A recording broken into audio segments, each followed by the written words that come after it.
siang Bu Septa, selamat siang teman-teman semua. Kami dari kelompok 3 pada kesempatan kali ini akan mempresentasikan karya ilmiah kami dengan judul Dampak Sekolah Online pada Masa Pandemi bagi Siswa di Indonesia. Bab 1 Pendahuluan. Latar belakang. Pandemi COVID-19 ini sudah tidak asing lagi kita dengar. Wabah ini datang secara tiba-tiba dan melanda satu dunia tidak terkecuali Indonesia. Wabah yang berasal dari kota Wuhan, Cina ini membuat perubahan besar terjadi dalam waktu yang sangat cepat. Berbagai perubahan yang terjadi dalam waktu singkat ini dikarenakan virus yang mudah menyebar sehingga korbannya bertambah dengan pesat hanya dalam waktu beberapa bulan saja. Virus ini telah membuat resah masyarakat, baik pekerja maupun pelajar terkenal dampaknya. Dalam aspek kebijakan pendidikan, semua institusi pendidikan diminta untuk menghentikan proses belajar mengajar secara tatap muka dan diganti dengan sekolah online atau pembelajaran jarak jauh PJJ. Kebijakan yang telah ditetapkan oleh pemerintah pada tanggal 16 Maret 2020 hingga sekarang berarti membuat kegiatan pembelajaran pada sekolah yang biasa dilakukan secara konvensional, kini semuanya dialihkan menjadi model pembelajaran berbasis daring. Hal ini bertujuan untuk mengurangi penyebaran COVID-19. Tidak terbayang sebanyak apa orang yang akan positif COVID-19 bila sekolah tatap muka tetap dijalankan. Pembelajaran online ini serta-merta menyadarkan kita akan potensi luar biasa internet yang belum dimanfaatkan sepenuhnya dalam berbagai bidang, termasuk dalam bidang pendidikan. Tanpa batas ruang dan waktu, kegiatan pendidikan bisa dilakukan kapanpun dan dimanapun. Terlebih lagi, di era di mana belum ada kepastian kapan pandemi akan berakhir. Sehingga pembelajaran online adalah kebutuhan mutlak yang harus dipenuhi oleh semua pelajar. Sekolah online menjadi tantangan tersendiri bagi guru maupun siswa, karena tentu bukan hal yang mudah untuk merubah kebiasaan dari sekolah offline menjadi online. Berbagai dampak dari segala aspek harus dialami oleh siswa maupun guru. Dampak yang dialami pun belum pernah dirasakan sebelumnya, sehingga tidak sedikit orang yang kaget terhadap perubahannya. Tidak hanya dampak positif, sekolah online juga memiliki dampak negatif. Rumusan masalah. Apa itu pembelajaran jarak jauh atau PJJ? Bagaimana dampak sekolah online dalam aspek kehidupan? Dan bagaimana cara mengatasi dampak negatif dari sekolah online tersebut?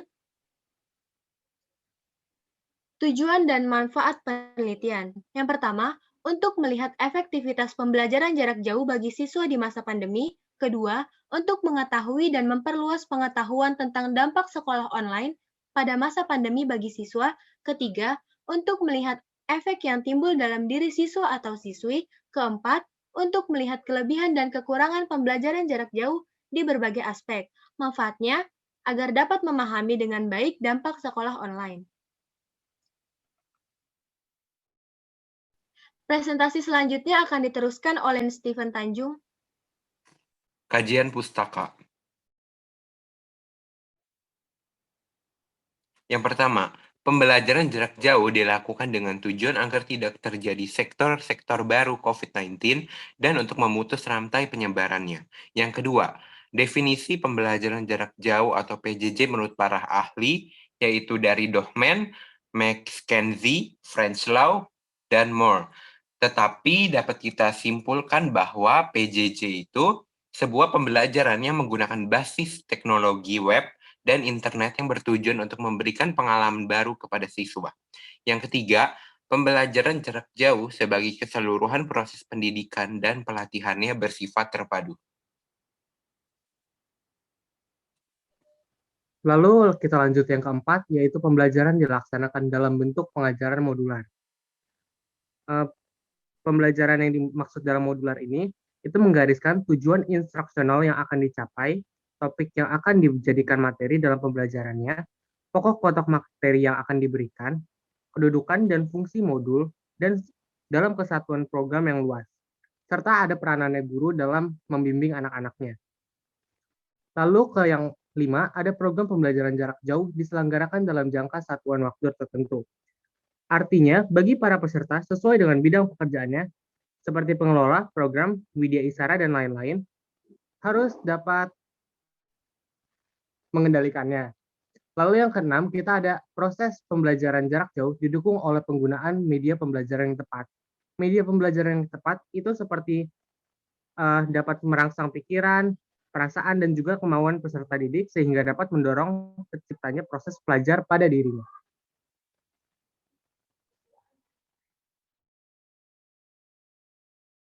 Kemudian saya akan menjelaskan metode penelitian. Metode penelitian yang dilakukan oleh kelompok kami adalah penelitian survei. Penelitian survei adalah teknik penelitian dengan mengumpulkan informasi yang diperlukan dengan cara membuat daftar pertanyaan, lalu diajukan kepada responden dalam bentuk sampel atau populasi. Penelitian survei sangatlah efektif untuk dilakukan di masa pandemi karena kita dapat melakukan penelitian tersebut secara daring, tetapi masih mendapatkan hasil yang kita inginkan. Dari survei tersebut, kelompok kami mendapatkan hasil penelitian yang pertama, sebanyak 61,5% siswa menggunakan Wi-Fi dan kuota secara bersamaan untuk mendukung PJJ. Kedua, peralatan teknologi yang dimiliki oleh siswa sudah memadai untuk PJJ. Kemudian, siswa sering mengalami kendala jaringan dalam melakukan pembelajaran jarak jauh. Sebanyak 50% siswa sering mengalami kendala jaringan pada saat pembelajaran berlangsung. Kemudian, sebanyak 69,2% siswa memilih untuk melakukan pembelajaran tatap muka dibandingkan dengan pembelajaran jarak jauh. Menurut hasil penelitian, siswa mengatakan jika guru memiliki teknologi yang memadai untuk melakukan PJJ. Kemudian, hambatan yang sering dialami oleh siswa dalam melakukan PJJ adalah kurangnya konsentrasi, kesulitan memahami pembelajaran, dan merasa bosan. Kemudian, hambatan yang sering ditemui oleh guru dalam pembelajaran jarak jauh adalah masalah jaringan internet dan banyak siswa yang hilang kontak. Kemudian, sebanyak 53,8% siswa mengatakan jika tugas yang diberikan guru di masa pembelajaran jarak jauh lebih sulit dibandingkan dengan pembelajaran tatap muka. Kemudian, batas waktu pengumpulan tugas yang diberikan guru menurut banyak siswa cukup kurang dibandingkan dengan deadline yang diberikan pada saat pembelajaran tatap muka. Bab 4 Pembahasan. Dampak sekolah online dalam aspek kehidupan. Yang pertama, aspek bagi perubahan pribadi seseorang. Seperti yang kita ketahui, semakin hari pola pikir manusia akan semakin meluas karena bertambahnya pengetahuan berdasarkan pengalaman dan pembelajaran. Bagi pelajar, perubahan sangat dipengaruhi oleh pendidikan formal. Berikut sudah kami rangkum dampak sekolah online bagi perubahan pribadi seseorang. Yang pertama, sulit menyerap materi. Alasan utamanya karena dengan hanya menatap layar, dapat membuat siswa cepat bosan dan mengantuk yang menyebabkan pikiran tidak fokus dan akhirnya materi tidak ditangkap dengan baik. Kedua, rasa malas meningkat. Karena PJJ ini berlangsung di rumah masing-masing dan tentunya tidak sama dengan di sekolah, sekolah memiliki peraturan yang wajib ditaati, seperti tidak boleh tidur, tidak boleh makan di kelas, sedangkan di rumah terasa lebih bebas sehingga saat melaksanakan PJJ pun tidak sedikit siswa yang tertidur atau bahkan tidak mau join karena rasa malas. Ketiga, penurunan pencapaian belajar. Oleh sebab sulitnya materi diterima oleh otak dan cenderung ada perasaan malas untuk mempelajarinya sendiri dan banyak mengandalkan internet, membuat diri kurang berkembang dan pencapaian yang seharusnya menjadi kurang maksimal.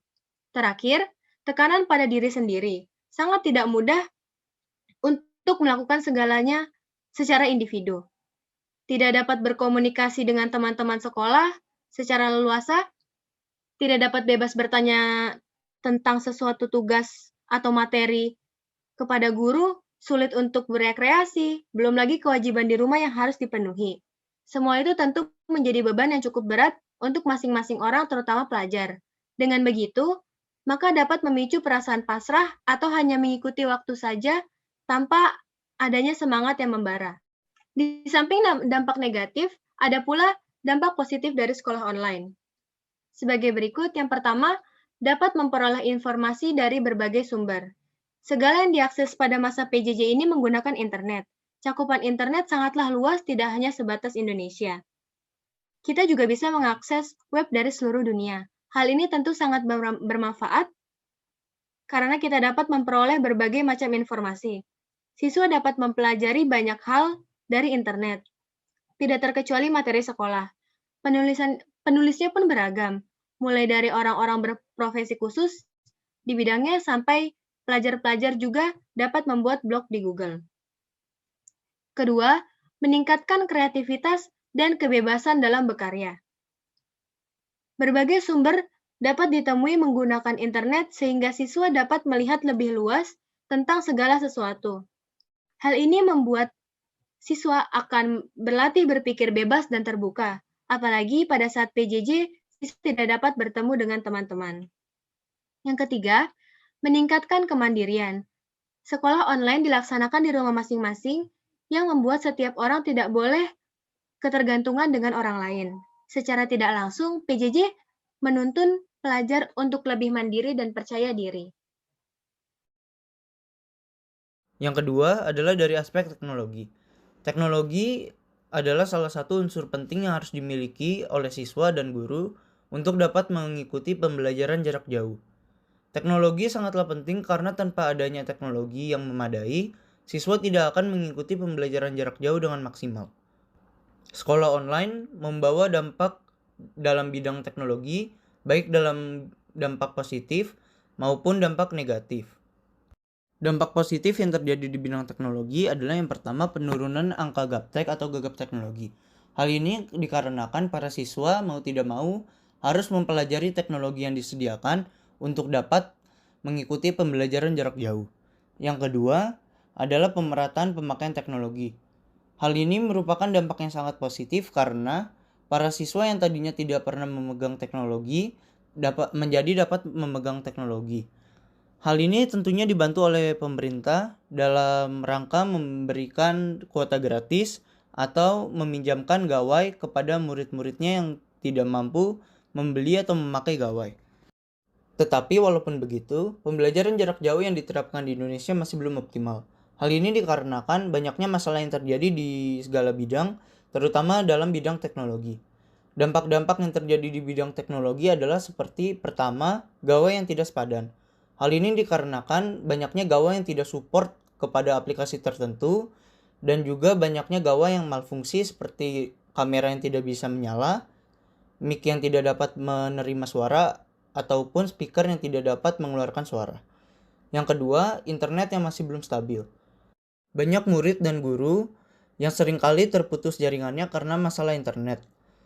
Hal ini dikarenakan susahnya jaringan sinyal yang masuk ataupun karena tidak memiliki kuota.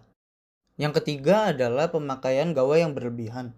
Hal ini dikarenakan pembelajaran jarak jauh menggunakan teknologi di mana kita menatap teknologi tersebut berjam-jam sehingga dapat menghasilkan penyakit seperti rabun jauh. Yang ketiga adalah dari aspek kesehatan. Di masa pandemi COVID-19, pembelajaran dilakukan secara online ataupun daring, sehingga siswa diharuskan menatap layar komputer dengan waktu yang lama untuk mengikuti pembelajaran. Hal tersebut akan menghasilkan dampak-dampak bagi kesehatan para siswa. Dampak yang paling terasa adalah penggunaan gawai yang berlebihan. Hal ini dikarenakan semua aktivitas siswa dipindahkan kepada online dan daring. sehingga siswa tidak melakukan aktivitas lain yang akan membuatnya menggunakan gawai dengan berlebihan. Yang kedua adalah munculnya penyakit pada mata seperti rabun jauh. Hal ini dikarenakan siswa menatap layar gawainya terlalu lama sehingga tidak diberikan istirahat dan akan mengakibatkan kerusakan pada mata. Yang ketiga adalah mental yang mudah goyah. Karena pembelajaran jarak jauh dilakukan secara mandiri di rumah, siswa tidak dapat berinteraksi kepada temannya secara langsung, sehingga akan menghasilkan mental yang mudah bosan dan mudah digoyah. Yang terakhir adalah munculnya rasa ingin mengakhiri hidup. Hal ini dikarenakan siswa mengalami depresi karena tidak melakukan hal lain selain menatap layar gawainya untuk melakukan pembelajaran jarak jauh. Serta dilansir dari pontianakpost.co.id, penggunaan gawai yang berlebihan juga dapat menghasilkan gangguan mental dan emosional seperti membanting barang, agresif, mudah menangis, kurang sensitif terhadap lingkungan sekitar, depresi, kecemasan, ADHD, gangguan mood, dan bahkan resiko bunuh diri. Hal ini diperbesar juga dengan adanya pembelajaran jarak jauh yang seringkali membuat siswa merasa jenuh ataupun bosan. Lalu yang ketiga, kita ada di aspek sosial. Sekolah online yang berpengaruh pada bidang sosial, yaitu pertama, psikis murid yang menjadi kurang sehat. Dikutip dari berita1.com, menurut Novita Tandri, dalam satu genggaman gawai di era digital ini, anak-anak dapat mengakses kemudahan yang berlimpah dalam mengakses pengetahuan, informasi, dan hiburan, kapanpun dan dimanapun, tanpa ada batasannya waktu. Namun, di samping segala kemudahan dan dampak positif tersebut, hal ini juga memberikan dampak negatif bagi anaknya, baik dari aspek psikologi ataupun kesehatan. Saat anak sudah kecanduan dengan gawainya, semua aspek tumbuh kembang tidak bisa dicapai secara optimal. Karena menurutnya, psikologi menjadi terkikis sehingga anak-anak tumbuh menjadi artificial intelligence, yaitu pintar tanpa adanya emosi. Begitu pula psikis murid itu menjadi kurang sehat tersebut. Lalu yang kedua, kita ada kendala komunikasi antar teman. Kenapa? Komunikasi antar teman ini terjadi di bidang teknologi juga. Yang pertama, internet. Yang kedua, gawai yang kurang memadai. Dan yang lain-lainnya. Terus yang ketiga, kita ada murid yang merasa kesepian. Kenapa? Hal ini terjadi karena kurangnya teman, seperti yang di poin kedua tadi. Terus keluarga yang tidak memberikan kasih sayang yang banyak atau yang mendalam. Terus hal itu membuat anak ini menjadi kesepian. Nah, lanjut kita ke yang 4. Muncul rasa canggung antara murid lainnya dan juga guru. Hal ini terjadi karena jarangnya interaksi antara sesama secara seksama. Hal ini menyebabkan adanya rasa canggung yang disebabkan orang itu antara malu dan yang lain-lainnya. Sehingga dia tidak mampu mengekspresikan diri dia sendiri kepada murid yang lainnya dan juga guru tersebut. Lalu yang kelima, kita ada murid merasa tertekan dan depresi. Hal ini dapat terjadi karena adanya kurang komunikasi yang tadi, ataupun masalah-masalah di rumah, seperti misalnya keluarga yang kurang memadai, seperti keluarga yang sering memarahi dirinya, sehingga murid merasa tertekan. Dan selain itu, murid merasa tertekan dan depresi juga karena adanya tugas-tugas yang dibebankan oleh para guru-guru yang begitu banyak sehingga membuat muridnya tertekan sekali dan capek, sehingga depresi. Lalu kita lanjut ke aspek ekonomi. Dalam aspek ekonomi ini, yang pertama, dalam menangani virus COVID-19, pemerintah tidak hanya memberi sumbangan di bidang kesehatan dan memberikan tanggungan kepada para pekerja, namun pemerintah tetap memberi pusat perhatiannya di dunia pendidikan di Indonesia selama pandemi ini. Salah satu upaya yang dilakukan oleh pemerintah yaitu memberikan subsidi kuota gratis serta menggratiskan iuran bulan di sekolah. Namun hal ini belum bisa menangani kesulitan masyarakat akan bantuan tersebut. Faktanya, pemberian kuota gratis dan pembebasan iuran bulanan, terutama di sekolah swasta, akhir-akhir ini tidak terdengar lagi. Yang kedua, penghasilan keluarga yang menurun. Kehilangan pendapatan rumah tangga yang terjadi secara tiba-tiba menimbulkan banyak masyarakat untuk mengatur pengeluarannya untuk dapat makan sehari-hari, yang pada akhirnya banyak anak siswa-siswi yang tidak mampu untuk melanjutkan sekolahnya atau bisa dikatakan putus sekolah. Hal ini diakibatkan mereka harus memberi kuota serta belum lagi terhadap siswa-siswi yang dituntut untuk memiliki gadget seperti handphone, laptop, komputer, dan media elektronik lainnya. Yang ketiga, daring membuat pengeluaran baru, yaitu internet. Agar terciptanya komunikasi yang lancar antara guru dan siswa, sinyal yang baik sangat dibutuhkan dalam pembelajaran daring. Misalnya, dengan pemasangan WiFi di rumah masing-masing atau menyediakan paket data internet agar anak belajar dengan nyaman dan tidak tergandala oleh jaringan ketika belajar daring. Di mana media yang sering kita gunakan yaitu aplikasi video conference seperti Google Meet, Zoom, Microsoft Teams, yang pasti akan membutuhkan kuota yang banyak. Sehingga dengan seperti ini, pengeluaran guru dan orang tua akan bertambah dari biasanya. Dan manajemen keuangan sangatlah dibutuhkan dalam keluarga dengan baik. Dengan kondisi ekonomi yang seperti itu, keluarga harus berpikir keras dan berusaha semakin gigih agar pendidikan anak-anak tidak begitu terganggu.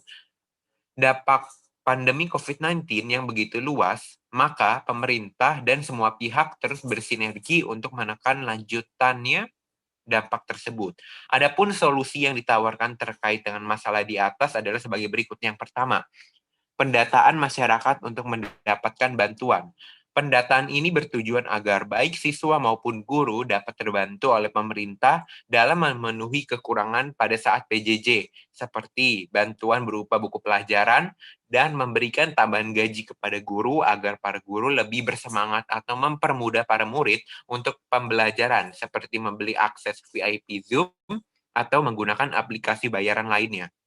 Yang kedua, pemberian gawai dan internet pada masyarakat yang kurang beruntung. Pemerintah juga harus bekerja sama pada perusahaan ponsel untuk memproduksi smartphone yang cocok bagi kalangan siswa dengan harga yang murah. Sebagai contoh, pemerintah bekerja sama pada Samsung untuk memproduksi HP yang sederhana, seperti kualitas kamera yang biasa saja, serta mAh baterai yang biasa saja. Maka dari itu, harga HP itu otomatis akan lebih murah dibandingkan dengan pada HP umumnya. Pemerintah pusat dan setempat harus bekerja sama dengan penyedia layanan seluler untuk memberikan kuota internet kepada guru dan orang tua siswa kepada siswa yang kurang mampu. Yang ketiga, penambahan fasilitas dari pemerintah, yaitu fasilitas ini dapat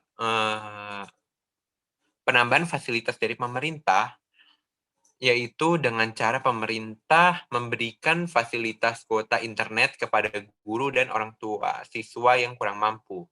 Selanjutnya. Cara mengatasi dampak negatif sekolah online. Tidak ada yang tahu sampai kapan pandemi COVID-19 ini akan berlangsung. Selama itu, maka sekolah online atau PJJ seperti saat ini akan terus berjalan. Pelajar harus mengetahui bagaimana cara untuk mengatasi kekurangan atau dampak negatif dari PJJ agar dapat menjalaninya dengan lebih baik. Berikut adalah beberapa cara untuk mengatasi dampak negatif sekolah online. Yang pertama, banyak berdoa. Di tengah beban pikiran yang cukup berat ini, pelajar perlu untuk menenangkan diri dengan cara berdoa, meminta pertolongan kepadanya agar dapat melewati masa-masa sulit ini. Yang kedua, jauhkan gadget dan fokus. Jika kita sudah tahu bahwa gadget dapat mengganggu kefokusan, maka kita dapat mematikannya atau meletakkan gadget di tempat yang tidak terlalu dekat dengan kita. Gunakan ponsel seperlunya saja. Bila waktunya untuk melakukan Zoom meeting, maka fokus pada Zoom meeting saja. Jika pembelajaran dilakukan melalui Google Classroom, maka gunakan ponsel hanya untuk mengakses Google Classroom, bukan aplikasi lain yang dapat mengganggu. Jangan menumpuk tugas. Sebisa mungkin agar kita menyelesaikan tugas di waktu senggang, karena kita tidak akan tahu bagaimana ke depannya. Berapakah tugas yang akan bertambah dalam sehari?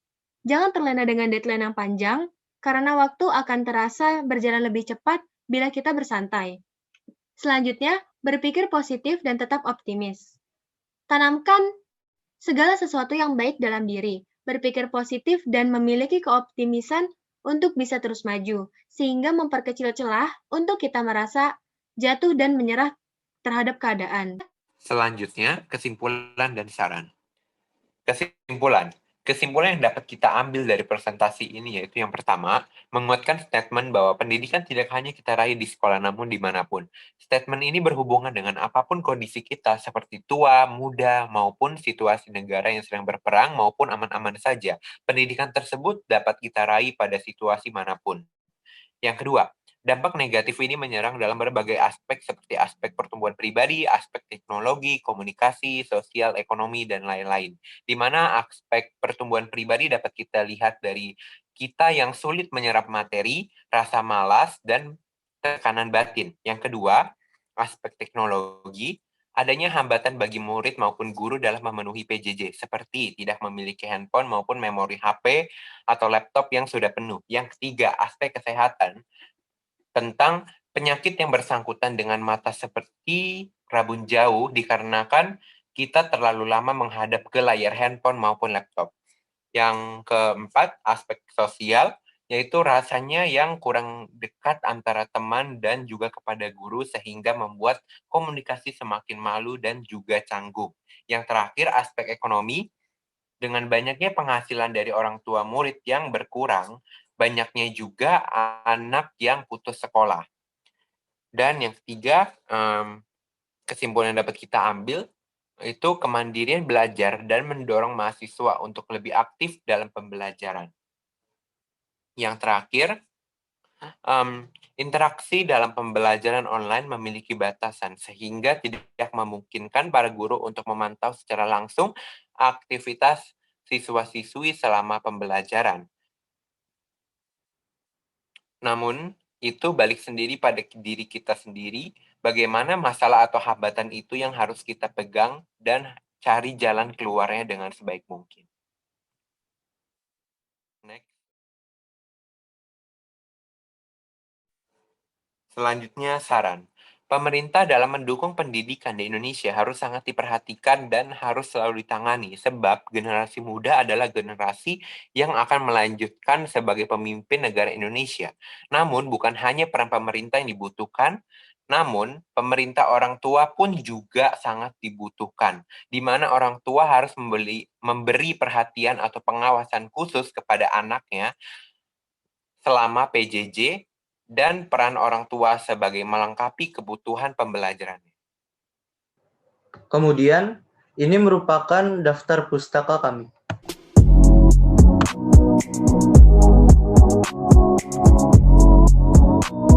Sekian presentasi dari kelompok kami, terima kasih.